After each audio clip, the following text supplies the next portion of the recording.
So if you were to change your beneficiaries entirely, for whatever reason, you could go and it would still be the same trust, but it would be restated. And so the old trust would sort of, the document would fall away. If you only amended, then everybody who was in the old document still has a right to see it after you pass away. So if you don't want them to know they were ever in your trust, you need to restate it entirely. Does anybody understand that, or is that? See that again. That I just went through that with the trust that I just settled. But so the law is after.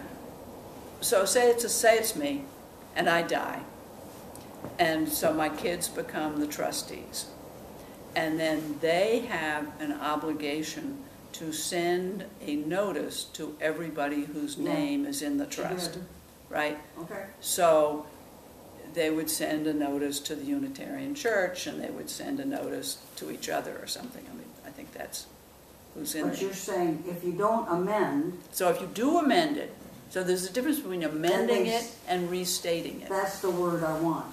Restate. Yes. So I can restate. You restate and then it. nobody will know what I had in before. Exactly. Okay.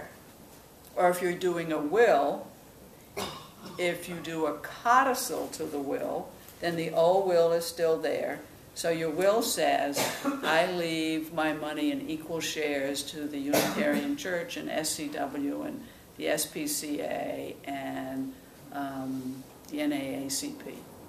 And then you decide to cut the church out because it really makes you angry. So you, I know that doesn't happen.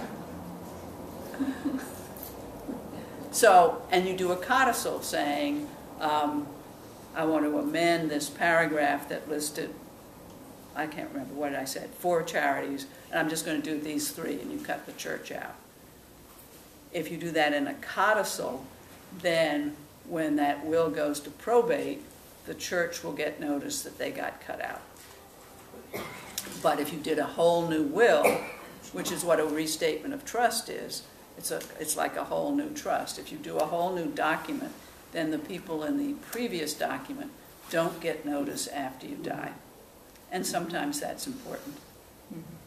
I mean, with, ex-daughters-in-law, and, when they were the daughter-in-law, you left them a lot of money, now they're the ex-daughter-in-law, and they're going to make a big stink if they knew they were ever in the document before, but now, I have a case now, the sister got cut out.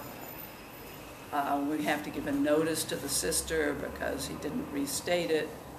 That's just going to get her. Whereas if he'd restated it, we wouldn't need to give notice to the sister. Yeah. No. Everybody was notified, and then they all said, "Oh, look at this." And then you said, "Oops, and then they were eliminated by the amendment. Yes, that's exactly what I'm talking about. This is the amendment. The amendment supersedes, but they were all notified. They got to read all that stuff. Exactly. Makes it harder.